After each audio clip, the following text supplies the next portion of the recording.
नमस्कार मित्रों। आइए मित्रों, आज हम लोग एक नए लेसन का अध्ययन करते हैं जिसका नाम है अ लेटर टू गॉड। मित्रों, यह जो है कक्षा 10 के प्रोज का दूसरा लेसन है।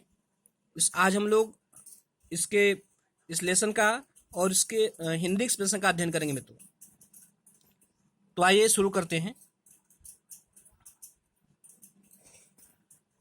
ठीक है मित्रों, ये लेसन जो है यहाँ से है। The house the only one in the entire valley. कह रहा है कि वह घर the only one in the entire valley, पूरे वैली में केवल अकेला था।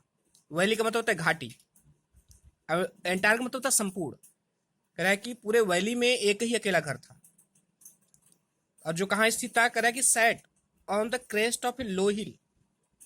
क्रेस्ट मीन्स होता है चोटी, लो हिल का मतलब निचली पहाड़ी। कह रहा है कि जो निचली पहाड़ी की सबसे चोटी, सबसे ऊपर था। कह रहा है कि पूरे वैली में एक ही घर था जो निचली पहाड़ी की सबसे चोटी पर था, सबसे ऊपर था। कह रहा है कि फ्रॉम हिज हाइट, कह रहा है कि इस हाइट से, इस ऊंचाई से one could see the reverse and the field of ripe corn. कह रहा है कि कोई भी व्यक्ति, यहाँ वन का मतलब कोई भी व्यक्ति जो है नदी को देख सकता था और फील्ड ऑफ राइप कॉर्न और पके हुए अनाज के खेतों को देख सकता था। तो जहां पर उसका घर था पूरी वैली में अकेला था, और जो सबसे निचली पहाड़ी थी उसके सबसे ऊपरी भाग पर स्थित था, और वहां से कोई भी व्यक्ति जो है नदी को और पके हुए अनाज के खेतों को देख सकता था। कह रहा है कि dotted with flowers that always promised good harvest.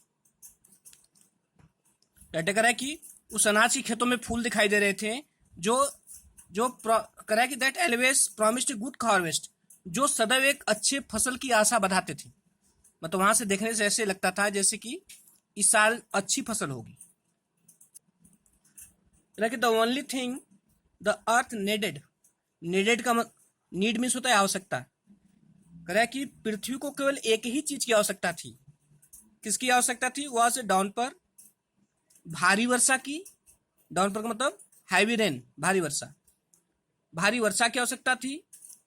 Are at least shore, या कम से कम शॉवर की आवश्यकता थी। मतलब हल्की बारिश की, हल्की फुहार की आवश्यकता, या भारी की नहीं, कम से कम हल्की वर्षा ही हो जाती तो उसकी फसल के लिए अच्छी थी। Through out the morning Lencho, कह रहा है कि थ्रू आउट द मॉर्निंग, पूरी सुबह, Lencho who knew his fields intimately मतलब क्लोजली, घनिष्ठ रूप से, मतलब बहुत नजदीक से। कह रहा है कि पूरी सुबह जो है Lencho who knew his fields intimately, जो अपने खेतों को बहुत अच्छी तरीके से जानता था, हैड डन नथिंग, उसने कुछ भी नहीं किया, नथिंग एल्स, कुछ भी नहीं किया, but seen the sky towards the north east. कह रहा है कि उत्तर और पूर्व दिशा में आकाश की तरफ देखने के सिवा उसने जो है पूरी सुबह कुछ नहीं किया। तो पूरी सुबह वह जो है नॉर्थ ईस्ट में, उत्तर और पूर्व की दिशा में अपने खेतों को वह देख रहा था। Now we are really going to get some what, oh man. उसने कहा कि ओ मैन, औरत तो अपनी पत्नी को कह रहा है, क्यों कह रहा है कि औरत, now we are really going to get some water, अब हमें वास्तव में कुछ पानी मिलने जा रहा है। The man who was preparing soup replied, yes God's willing. तो जो करे हुआ जो औरत थी, जो प्रिपेयर मीन्स है बनाना, तैयार करना, सुपर मीन्स रात्रि का भोजन। कह रहा है कि जो रात्रि का भोजन तैयार कर रही थी, रिप्लाइड उसने उत्तर दिया, यस गॉड्स विलिंग। उसने कहा कि हाँ, यदि भगवान ने चाहा तो। The older boys were working the field. कह रहा है कि जो बड़े लड़के थे वो खेत में काम कर रहे थे। वाइल द स्मॉलर वंस, जबकि जो छोटे लड़के थे, वेयर कह रहा है कि वर प्लेइंग नियर हाउस। कह रहा है कि जबकि जो छोटे थे वह जो है घर के पास खेल रहे थे। Until the women call to them all come for dinner. कह रहा है कि वे तब तक खेलते रहे जब तक औरत ने उनको डिनर के लिए नहीं बुलाया। जो छोटे बच्चे थे वो घर के पास खेल रहे थे, जो बड़े बच्चे थे खेत में काम कर रहे थे, और छोटे बच्चे जो है तब तक छोटे लड़के जो थे तब तक खेल रहे थे जब तक औरत उनको डिनर के लिए मतलब रात भोजन करने के लिए नहीं बुलाया, तब तक खेल रहे थे। Correct, it was during the meal, correct यह भोजन का समय था। Just as Lencho had predicted, जैसा कि लेंचो ने भविष्यवाणी की थी। प्रेडिक्ट मीन्स होता है भविष्यवाणी करना, प्रेडिक्ट मीन्स फॉरकास्ट, भविष्यवाणी करना। जैसा कि लेंचो ने भविष्यवाणी की थी, big drops of rain began to fall. Fall means होता है गिरना, FALL है, अब थोड़ा सा स्पष्ट नहीं है, FALL फॉल मीन्स गिरना होता है। कह रहा है कि जैसा कि लेंचो ने भविष्यवाणी की थी, बिग ड्रॉप्स ऑफ रेन, वर्षा की बड़ी बूंदें बिगेन टू फॉल, गिरने लगी। In the north east, in the north east huge mountains of cloud could be seen approaching. कह रहा है कि नॉर्थ और ईस्ट में मतलब उत्तर और पूर्व में, कह रहा है कि ह्यूज माउंटेन्स ऑफ क्लाउड, बड़े पर्वत जैसे बड़े बड़े बादल, कुड बी सीन, देखे जा सकते थे, अप्रोचिंग, बढ़ते हुए।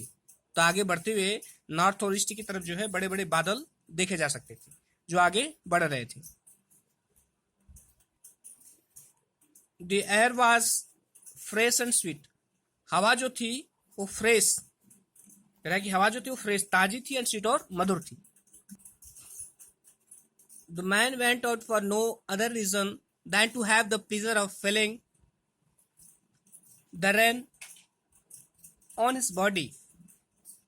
कह रहा है कि वो आदमी जो है went out for no other reason, बाहर गया किसी दूसरे कारण के लिए नहीं, than to have the pleasure of feeling the rain, बल्कि जो है उस बारिश की, कह रहा है कि but then to have means have the pleasure, तो आनंद, pleasure of feeling the rain, कह रहा है कि उस बारिश का आनंद लेने के लिए, ऑन इस बॉडी, अपनी बॉडी के ऊपर, अपने शरीर के ऊपर। वो आदमी जो है बाहर गया किसी दूसरे कारण के लिए नहीं, बल्कि जो है बारिश का आनंद अपने शरीर पर लेने के लिए वो बाहर गया। एंड व्हेन ही रिटर्न एक्सक्लेमेड, और जब वो वापस लौटा तो उसने एक्सक्लेमेड मतलब आश्चर्य से कहा, उसने क्या कहा, कहा कि this are not raindrops falling from the sky, उसने कहा कि यह आकाश से गिरती हुई वर्षा की बूंदे नहीं है। रेनड्रॉप्स मीन्स वर्षा की बूंदे, फॉलिंग मीन्स गिरना, आकाश से गिरती हुई वर्षा की बूंदे नहीं है। दे आर न्यू कॉइन्स, वे नए सिक्के हैं। सिक्के क्यों कह रहा है, क्योंकि बारिश होगी तो फसल अच्छी होगी, फसल अच्छी होगी तो बेच कर वो पैसे कमा सकता है। उसने कहा कि ये नए सिक्के हैं। The big drops are 10 cents, उसने कहा कि जो बड़ी बूंदे हैं वो 10 सेंट के सिक्के हैं। And the little ones are 5, और जो छोटी बूंदे हैं वो 5 सेंट के सिक्के हैं। विथ अ सेटिस्फाइड एक्सप्रेशन, क्रय की संतुष्टि के भाव के साथ, सेटिस्फाइड एक्सप्रेशन मतलब संतुष्टि का भाव, संतुष्टि के भाव के साथ ही regarded the field of ripe corn with its flower, क्रय की वह फूलों के साथ अपने खेत को देख रहा था। कह कि ड्रैप्ड, और उसका जो खेत था draped in a curtain of rain, curtain of rain मतलब वर्षा की चादर, उसका जो खेत था वर्षा की चादर में ढक गया था। But suddenly a strong wind began to blow, लेकिन अचानक जो है एक तेज हवा began to blow, blow means होता है बहना, अचानक एक तेज हवा बहने लगी। And along with the rain, और बारिश के साथ वेरी, कह रहा है कि बहुत, कह रहा है large hailstone began to fall, कह रहा है कि बहुत बड़े ओले, हेलस्टोन मतलब ओले, वो बर्फ के बड़े बड़े टुकड़े, बिगन टू फॉल, कह रहा है कि बर्फ, कह रहा है कि बहुत बड़े बड़े ओले गिरने लगे।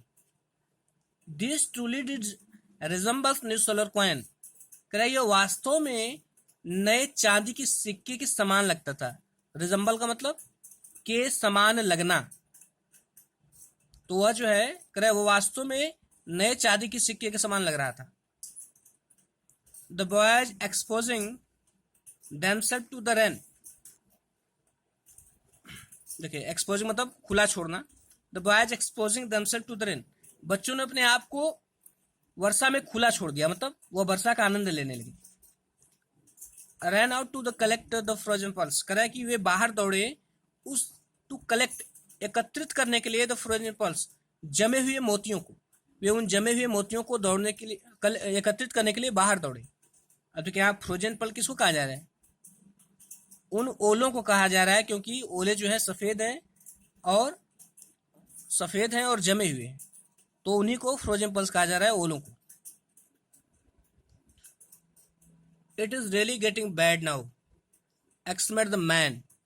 देखिए अब बारिश होने लगी तो बहुत खुश था, लेकिन अब ओले पड़ने लगे हैं तो ओले जो है पूरी फसल को उसके नष्ट कर देंगे, तो दुखी होता है। कहता है कि it is really getting bad now, कह रहे यह वास्तव में अब बुरा हो रहा है। एक्सक्लेमेड द मैन, आदमी ने आश्चर्य से कहा कि यह वास्तव में अब बुरा हो रहा है। I hope it passes quickly, कह रहे मैं आशा करता हूं कि यह जल्द ही गुजर जाएगा, मतलब जल्द ही ओले बंद हो जाएंगे। It did not pass quickly, यह जल्दी नहीं जाता है, मतलब ओले बंद नहीं होते। फॉर एन आवर, 1 घंटे तक the hell rained on the house, ओले जो है पूरे घर पे पड़ते रहे। द गार्डन, बगीचे में। द हिल साइड, पहाड़ी की तरफ। द कॉर्नफील्ड, अनाज के खेतों में। ऑन द होल वैली, और पूरी वैली में ओले पड़ रहे थे। वैली मतलब घाटी। द फील्ड वॉज व्हाइट, खेत जो है सफेद दिख रहा था। एज इफ, मानो की, एज इफ का मतलब होता है मानो की। कवर्ड विथ सॉल्ट, मानो कि यह सॉल्ट से मतलब नमक से ढक गया हो। हर तरफ सफेद सफेद सफेद ही दिखाई दे रहा था, जैसे कि हर तरफ नमक से ढका हुआ। नॉट अ लीफ, एक भी पत्ती रिमेंड ऑन द ट्रीज, पेड़ों पर रह गई थी, मतलब पेड़ों पर एक भी पत्ती नहीं रह गई थी, सब पेड़ की पत्ती भी झड़ गई थी। The corn was totally destroyed, और जो कॉर्न अनाज था वह पूरी तरह से डिस्ट्रॉय हो गया था। डिस्ट्रॉय मतलब नष्ट होना, अनाज पूरी तरह से नष्ट हो गया था। The flowers were gone from the plants, कि और पौधों से फूल भी जा चुके थे, मतलब पौधों से फूल झड़ चुके थे। Lencho soul was filled with sadness, Lencho की आत्मा जो है दुख से भर गई। फील का मतलब भरना, और सैड मीन्स दुख। उसकी आत्मा दुख से भर गई, क्योंकि एक किसान का जो है सबसे बड़ी संपत्ति उसकी फसल ही होती है। When the storm had passed, जब तूफान रुका, he stood in the middle of the field, वो अपने खेत के मध्य में खड़ा हुआ। And said to his sons, और अपने लड़कों से कहा, उसने कहा कि a plague of locust would have left more than this, उसने कहा कि टिड्डियों का हमला भी इससे अधिक ही छोड़ दिया होता। उसका ये मतलब यदि खेत में टिड्डियां भी पड़ी होती, हमला की होती, तो इससे ज्यादा ही बच गया होता। द हेल लेफ्ट नथिंग, उन्होंने कहा कि ओलो ने कुछ भी नहीं छोड़ा। दिस ईयर, इस साल, we will have no corn, इस साल हमारे पास अनाज नहीं होगा, क्योंकि उसका सारी फसल नष्ट हो गई थी। That night was a sorrowful one, कह रहा यह एक दुख भरी रात थी। All our work was nothing, उसने कहा कि हमारा सारा काम बेकार चला गया, सारी मेहनत बेकार चली गई। देयर इज नो वन, कोई भी ऐसा नहीं है हु कैन हेल्प अस, जो हमारी मदद कर सके। We shall go hungry this year, उसने कहा कि हम इस साल भूखों मर जाएंगे। But in the hearts of all, लेकिन सभी की हृदय में, वो लिव्ड, जो रहता है, in the that solitary house in the middle of the valley, करा जो इस मध्य घाटी के इस अकेले मकान में भी रहता है। There was a single hope, केवल एक ही आशा थी। हेल्प फ्रॉम गॉड, भगवान से सहायता की आशा। तो वह करा है कि वह जो सभी की हृदय में रहता है, इस घाटी में रहता है, इस घर में रहता है, जो हर जगह व्याप्त रहता है, उससे मदद की आवश्यकता थी, अर्थात भगवान से, जो हर जगह व्याप्त है। डोंट बी सो अपसेट, इतना दुखी मत हो। Even though this seems like a total loss, करे भले ही यह प्रतीत होता है कि सब कुछ लॉस हो गया, मतलब सब कुछ चला गया। सिम मीन्स होता है प्रतीत होना। रिमेंबर, याद रखो, no one dies of hunger, hunger means भूख होता है। करे याद रखो कि कोई भी, उसने कहा कि याद रखो कि कोई भी भूख से नहीं मरता। दैट्स व्हाट दे से, करे यही बात वे कहते हैं, वे मतलब लोग कहते हैं, लोग यही बात कहते हैं। क्या कहते हैं कि no one dies of hunger, कि कोई भूख से नहीं मरता। ऑल थ्रू नाइट, पूरी रात, Lencho thought only of his one hope, करे लेंचो केवल अपनी एक ही आशा के बारे में सोच रहा था। कौन सी आशा? भगवान से सहायता की, like the help of God, भगवान से सहायता की आशा के बारे में वह पूरी रात सोचता रहा। कह रहा हुज आइज, कह रहा जिसकी आंखें, भगवान के लिए कह रहा है, जिसकी आंखें as he had been instructed, जैसा कि उसको इंस्ट्रक्शन दिया गया, मतलब जैसा उसको बताया गया है कि उसकी आंखें सी एवरीथिंग, सब कुछ देखती हैं। इवन व्हाट, यहाँ तक कि what is deep in one's conscience, conscience means होती है अंतरात्मा, वह यहाँ तक देखती है कि किसी की अंतरात्मा में क्या है। लेकिन Lencho was an x of a man, Lencho जो है आदमी होते हुए भी बैल था। तो ये कहने का मतलब है वो आदमी था लेकिन बैल की तरह काम करता था, बहुत मेहनत करता था। Working like an animal in the field, देखिए खेत में जानवर की तरह काम करता था। बट स्टिल, लेकिन फिर भी ही न्यू, वह जानता था हाउ टू राइट, की कैसे लिखना है, मतलब फिर भी वह लिखना जानता था। द फॉलोइंग संडे, अगले संडे एट डे ब्रेक, सुबह के समय ही बिगेन टू राइट लेटर, वह पत्र लिखना प्रारंभ किया। विच ही हिमसेल्फ, जिसे वह स्वयं वुड कैरी टू टाउन, नगर में लेकर जाएगा। एंड प्लेस इन द मेलो, इसे डाक में डालेगा। It was nothing less than a letter to God, यह भगवान को लिखे गए पत्र से कम नहीं था। गॉड ही रोट, उसने लिखा कि गॉड भगवान, वो लिखता है भगवान, ये गॉड लिखा। फिर क्या लिखता है, if you don't help me, ये तुम मेरी मदद नहीं करोगे, माई फैमिली एंड आई, तो मेरा परिवार और मैं will go hungry this year, इस साल भूखों मर जाएंगे। आई नीड 100 पीसोस, मुझे 100 पीसोस की आवश्यकता है। In order to sow my field again, मुझे अपने खेत में पुनः बीज बोने के लिए, सो माने होता है बोना। एंड टू लीव, और जीवित रहने के लिए। अंटिल द क्रॉप्स कम, जब तक फसल नहीं आ जाती, जब तक फसल नहीं, मुझे अपने खेत में बीज बोने के लिए, और जब तक फसल नहीं आ जाती तब तक जीवित रहने के लिए 100 पीसोस की आवश्यकता है। बिकॉज हेल स्टॉर्म, क्योंकि ओलो ने, यहाँ देखिए यहाँ दिया है बिंदु बिंदु, तो इसका मतलब यह है कि वो सारी बात को भगवान को लिखता है, उसमें पूरी बात बताता है कि किस प्रकार ओलो ने मेरे खेत को नष्ट कर दिया।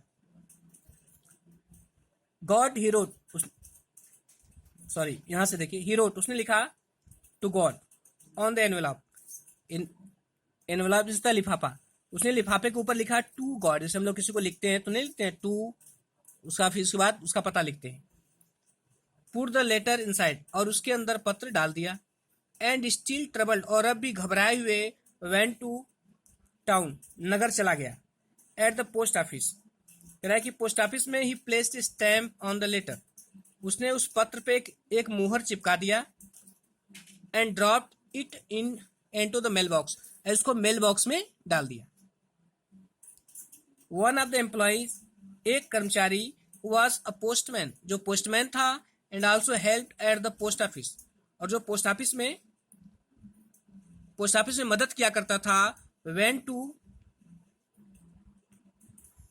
हिज बॉस, वो अपने बॉस के पास गया। लॉफिंग हर्टली, जोर जोर से हंसते हुए। And showed him the letter to God, और उन्हें भगवान वाला पत्र दिखाया। सोड माने दिखाया। नेवर इन इस कैरियर, अपने पूरे कैरियर में एज ए पोस्टमैन के रूप में अपने पूरे कैरियर में had in known that address, वह इस एड्रेस को नहीं जानता था। द पोस्टमास्टर ऑफ फैट, एक मोटा अमिएबल फेलो, एक प्रसन्नचित्त व्यक्ति। आल्सो ब्रोक आउट लाफिंग, वह भी जोर जोर से हंसने लगा। ब्रोक आउट लाफिंग मतलब जोर जोर से हंसना, वह भी जोर जोर से हंसने लगा। But almost immediately he turn serious, लेकिन तुरंत वह जो है सीरियस हो गया, गंभीर। एंड टैपिंग द लेटर, और पत्र को थपथपाते हुए ऑन इस टेबल अ डेस्क, अपने डेस्क पर उस पत्र को ऐसे थपथपाते हुए कमेंटेड, उसने टिप्पणी किया। कहा व्हाट्स फेथ, उसने कहा कि क्या विश्वास है। I wish I had the faith of the man, काश मेरे अंदर भी इस आदमी जैसा विश्वास होता। हु रोट दिस लेटर, जिसने इस पत्र को लिखा है। Starting up A correspondence with God, जो भगवान के साथ पत्र व्यवहार आरंभ कर रहा है। करस्पोंडेंस मतलब पत्राचार या पत्र व्यवहार करना। लेकिन उसे जो है उस व्यक्ति की भगवान पर विश्वास जो रहता है उस पर बड़ा आश्चर्य होता है कि वाह क्या विश्वास इसका। So in order to shake the writer's faith in God, इस प्रकार भगवान में राइटर के विश्वास को डिगाने के लिए the postmaster came up with an idea, postmaster को एक आइडिया आया। आंसर द लेटर, कि पत्र का उत्तर दिया जाए। But when you opened it, लेकिन जब उसने इसे खोला, it was evident to answer, लेकिन जब उसने इसे खोला, इट वॉज एविडेंट था स्पष्ट, तो इसमें स्पष्ट था कि टू आंसर इट, इसका उत्तर देने के लिए ही नीडेड समथिंग मोर, उन्हें कुछ और चीजों की आवश्यकता है देन गुडविल, सद्भावना, ink paper and paper sorry ink स्याही एंड पेपर और कागज के अलावा। तो उसने जब जो है पोस्ट मास्टर ने जब लेटर को खोला तो उसे मालूम हुआ कि नहीं, इसे जो है स्याही, पेपर और सद्भावना के अलावा और चीज की आवश्यकता है। किसकी आवश्यकता थी? 100 पीसोज की। But he stuck to his resolution, लेकिन वह अपने निर्णय पर दृढ़ रहा। मतलब उसने निर्णय किया था कि नहीं मैं उत्तर दूंगा तो दूंगा। ही आस्क्ड, उसने कहा he asked for money from his employees, उसने अपने कर्मचारियों से पैसे मांगे। आस्क फॉर मिलता है मांगना।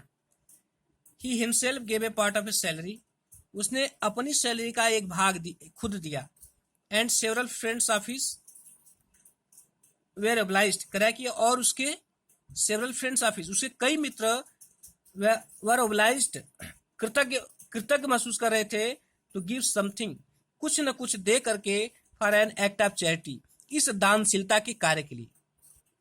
इसका मतलब उसके मित्रों ने भी उसकी मदद की और उन्होंने ऐसा काम करके कि हम लोग एक अच्छे कार्य के लिए दे रहे हैं, ऐसे व्यक्ति की मदद करें जिसकी सारी फसल नष्ट हो गई है, जिसका भगवान में इतना विश्वास है, तो उन्होंने कुछ मदद की और उन्होंने अपने को कृतज्ञ महसूस किया। It was impossible for him to gather together the 100 pesos, कह रहा है कि उनके लिए 100 पीसोज एकत्रित करना असंभव था। गैदर का मतलब होता है एकत्रित करना। So he was able to send the farmer only little more than half, इसलिए वह किसान को केवल आधे से अधिक, थोड़ा अधिक ही भेज पाए, पूरा 100 पीसोज नहीं भेज पाए। He put the money in an envelope, उन्होंने पैसे को एक लिफाफे में रख दिया। एड्रेस टू लेंचो, उस पर लेंचो का एड्रेस लिख दिया। And with them a letter, और उसके साथ एक लेटर रख दिया containing only a single word, जिसमें केवल एक ही शब्द था, एज ए सिंचर गॉड, भगवान के हस्ताक्षर के रूप में गॉड, तो गॉड करके भगवान का हस्ताक्षर लिखा हुआ था, उसमें केवल एक ही शब्द था। The following Sunday Lencho came a bit earlier, कह रहा है कि अगले संडे जो है Lencho came a bit earlier, थोड़ा पहले आया, देन यूजुअल, पूर्व की भांति, तो जो पहले जिसमें आया था उससे थोड़ा और पहले आया। टू आस्क, यह पूछने के लिए कि if there was a letter for him, कि क्या उसके लिए कोई पत्र है। It was the postman himself, यह खुद पोस्टमैन था, who handed the letter to him, जिसने उसे पत्र को दिया, मतलब पोस्टमैन ने उसे पत्र दिया। वाइल, जबकि post master experiencing the containment of a man, एक ऐसे व्यक्ति के संतुष्टि का अनुभव कर रहा था। Who has performed a good deed, जिसने एक अच्छा कार्य किया हो। इसका कहने मतलब है कि वह जो पोस्ट मास्टर था वह जो है बहुत अच्छा महसूस कर रहा था कि उसने एक अच्छा काम किया है। कह रहा है कि वह जो है looked on from the doorway of his office, वो अपने ऑफिस के दरवाजे से देख रहा था। जब पोस्टमैन जो है उसे लेटर दे रहा था तो वह देख रहा था और जो है एक व्यक्ति द्वारा किए गए अच्छे कार्य की संतुष्टि का अनुभव कर रहा था। Lencho showed not the slightest surprise, Lencho ने जरा भी आश्चर्य नहीं दिखाया ऑन सीइंग द मनी, पैसे को देखकर। लेंचो पैसे को देखा तो उसे जरा भी आश्चर्य नहीं हुआ कि नहीं भगवान ने मुझे दे दिया है, क्योंकि उससे ऐसा विश्वास था उसका। कह रहा है कि सच वाज हिज कॉन्फिडेंस, उसका ऐसा आत्मविश्वास था। बट ही बिकेम एंग्री, लेकिन वह नाराज हो गया when he counted the money, जब उसने पैसे को गिना। God could not have made a mistake, उसने कहा कि भगवान गलती नहीं कर सकता है। नार कुड ही हैव डिनाइड, और न ही वह इनकार कर सकता है लेंचो को, और नहीं वह लेंचो को इनकार कर सकता है व्हाट ही हैड रिक्वेस्टेड, जिस चीज की उसने प्रार्थना की थी। कि जब उसने पैसे को गिना तो उसने 100 पीसों मांगे थे, लेकिन सारे जो पोस्ट ऑफिस के कर्मचारी थे सभी मिलाकर के उस 70 पीसों ही उसके पास भेज पाए। तो वह जब पैसों को गिना तो जो उसे आश्चर्य हुआ कि अरे भगवान तो गिनने में गलती नहीं कर सकता है, और नहीं जो मैंने मांगा है उससे वह इनकार कर सकता है, तो बड़ा आश्चर्यचकित होता है। Immediately Lencho went up to the window, तुरंत जो है लेंचो जो है खिड़की के पास गया to ask for paper and ink, paper और कागज और स्याही मांगने के लिए। On the public writing table, public के राइटिंग टेबल पर ही स्टार्टेड टू राइट, उसने लिखना प्रारंभ किया। With much wrinkling of his brow, और वो अपनी भावों को अत्यधिक सिकोड़ते हुए। जब व्यक्ति कोई गंभीर विचार व्यक्त करना चाहता है या गंभीर विचार में रहता है तो अपनी उसकी माथे की भवें जो है थोड़ा बदलती रहती है, सिकुड़ती रहती है। कह कि with much wrinkling of his bro, अपनी भावों को अत्यधिक सिकोड़ते हुए, काज बाय, और यह भवे उससे सिकुड़ रही थी किस कारण? काज बाय द एफर्ट, उन प्रयासों के कारण। ही हैड टू मेक, जो प्रयास he had to make express his idea, कह कि जो प्रयास वो अपने विचारों को व्यक्त करने के लिए कर रहा था, उससे कार जो है उसके माथे की भवें सिकुड़ रही थी। When he finished, जब उसने पत्र को समाप्त किया, लिखना समाप्त किया, he went to the window, वह खिड़की के पास गया, to buy stamp, एक टिकट खरीदने के लिए, which he licked, जिसे उसने थूक लगाया, and then affixed to the envelope, और उसे लिफाफे पे चिपका दिया, with a blow of his fist, अपने मुक्के के प्रहार से। तो थूक लगाता है स्टैम्प में और उसको लगा के मुक्के से प्रहार के चिपका देता है। द मोमेंट, जिस क्षण the letter fell into the mailbox, वो लेटर मेल बॉक्स में जाता है, the postmaster went to open it, postmaster इसे खोलने के लिए वहां पर जाता है, मतलब जो है मेल बॉक्स में डालता है तो पोस्ट मास्टर निकालने के लिए चला जाता है। इट सेड, इसमें लिखा था, अब देखिए मित्रों क्या लिखा था उसमें, लेंचो ने कहा था, गॉड, भगवान, ऑफ द मनी, वह पैसा, दैट आई आस्क्ड फॉर, जो मैंने मांगा था, ओनली 70 पीसों रेस्ट में, मेरे पास केवल 70 पीसों पहुंचे हैं। सेंड मी द रेस्ट, मुझे शेष पैसा भेज दो, यहाँ रेस्ट का मतलब शेष। सिंस, जबकि I need it very much, जबकि मुझे इसकी बहुत आवश्यकता है। But don't send it to me through the mail, लेकिन मुझे इसे मेल मतलब डाक के द्वारा मत भेजना। बिकॉज, क्योंकि द पोस्ट ऑफिस एम्प्लॉय, क्योंकि जो पोस्ट ऑफिस के कर्मचारी हैं, are a bunch of crooks, ये बेईमानों के समूह हैं। लेंचो उसने कहा कि जो आपने जो पैसे भेजना है वो मेरे पास भेजिएगा, लेकिन डाक से मत भेजिएगा, क्योंकि डाक वाले बेईमान हैं, जबकि डाक वालों ने ही मिल करके उसकी मदद की थी, उसको पैसा भेजा था। वीडियो देखने के लिए मित्रों धन्यवाद। एक ही वीडियो में सारा मैंने हिंदी एक्सप्रेशन इसका अपलोड कर दिया है। नेक्स्ट लेसन मैं जल्दी ही अपलोड करूंगा। धन्यवाद।